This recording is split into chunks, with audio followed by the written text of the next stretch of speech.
বৰ্তমান দেখিছে বৰ্তমান তেওঁলোকে বিহু গাই আনন্দ কামৰ মাজতে তেওঁলোকে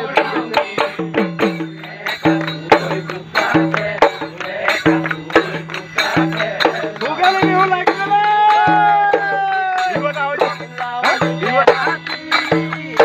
কলি যৌবন নৈ মাৰ কবি গৈ জুৱাই গুলিবলৈ কলি যৌবন নৈ মাৰ কবি গৈ বাপে লগ পালে জুৱাই গুলিবলৈ দেখিছে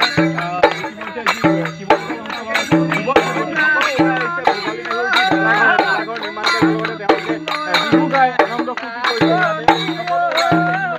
ভেলাঘৰ নিৰ্মাণ কাৰ্য চলি আছে কি ক'ব ভেলা ইতিমধ্যে আপোনালোকে যি বিগত বৰ্ষসমূহ আপোনালোকে পুনৰ আকৌ ভেলাঘৰ নিৰ্মাণ কৰিছে কি ক'ব? হয় হয় আমি আজি যোৱা 5টা বছৰে আমি সম্পূৰ্ণভাৱে এনেকৈ ভেলাঘৰ সাজি বিভিন্ন কলম লৈ আমি ভেলাঘৰ সাজি আছোঁ। আমি জাজৰি অঞ্চলৰ সমূহ ৰাইজ একত্ৰিত হৈছোঁ। এইবাৰো এই COVID-19 যি আমাক ৰাইজৰ অসুবিধা দিলে তাৰ মাজতে আমি COVID-19 প্ৰতিটো লক্ষ্য কৰি হ'লেও আমি এই ভেলাঘৰ নিৰ্মাণ কৰিবলৈ আগবাঢ়িছোঁ। এইবাৰ আমি গুৰুজনাৰ বটদ্ৰৱাত গুৰুজনাৰ জন্মস্থান বটদ্ৰৱাৰ কীৰ্তনঘৰৰ আৰ্হিত আমি এইবাৰ এই নামঘৰ ভাগ আগবঢ়াইছোঁ। ইয়াত আমাৰ 5 দিনকৈ আমাৰ ভাগৱত পাঠ হ'ব। আমি সমূহ দায়িত্ব দিছোঁ, আমাৰ সভাপতিত্বৰ দায়িত্ব দিছোঁ শ্ৰীযুত ৰামনাথ শইকীয়া আৰু জয়ন্ত দাস সম্পাদকৰ দায়িত্ব দিছোঁ। আমি তেখেতসকলক আগত লৈ আমি সমূহীয়া ৰাইজে আমি ইয়াত আমি যি উদযাপন কৰিছোঁ আমি এটা কথা ক'ব লাগিব যে ৰাইজক আমি একতাৰ দোলেৰে বান্ধি ৰাখিব বিচাৰিছোঁ। আমি 5 দিনকৈ আমি ইয়াত ৰাতি আৰু দিন আমি 1500-2000 মানুহক আহাৰ গ্ৰহণ কৰোঁত আমি ব্যস্ত থাকিম। এই গোটেই অনুষ্ঠানভাগ ৰাইজৰ কাৰণে আগবঢ়াই আমি সঁচাকৈ সন্তোষ লভিছোঁ আৰু ধন্যবাদ জ্ঞাপন কৰিছোঁ আপোনালোকক।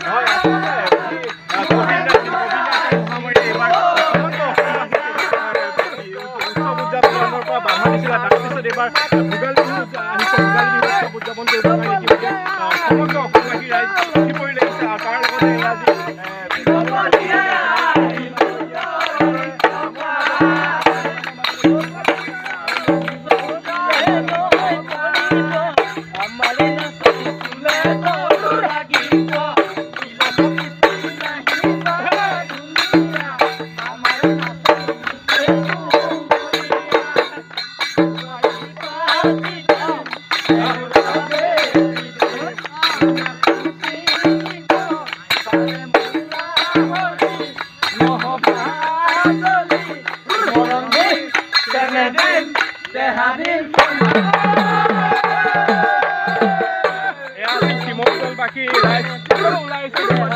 গাঁৱৰ